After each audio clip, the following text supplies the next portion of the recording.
And the subject that people struggle with as church leaders, and I'm a church leader, is can we make church better? How do you do that? You know, what's in the mix? And how do you get people to come? How do you get them to stay? And we hear stories of people leaving from one church and going to another. They like the worship, they like this, they like that. And then a lot of people have just given up on church. And as a pastor over the years, I've heard people say, well, if that's what the church is all about, then I don't want anything to do with it.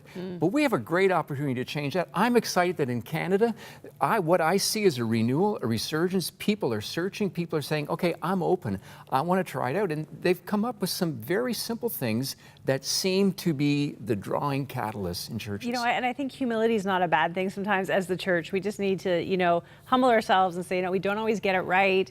You know, we fall down, we disappoint, but don't blame God for what people do. That's my big thing. Yeah. It's like, it's so easy to blame God, you know, for like just people's failings. We're all human. We're just trying to follow a loving God. Yeah, and I think that is in reverse too. Like, we need to, as the church, also realize that we are all human and we do make mistakes. And then when somebody comes into our church, that we show them grace, right? And so we have to realize that we all come in with baggage, and sometimes we carry that baggage for a long time, right? But that's what the church is for. It's a hospital for the sick, not for the well. So, I mean, that's very important for us to remember. I think one of the things, if I could just speak to those who go to church, to realize that when you walk in the door, other people are coming in, and smile and greet them.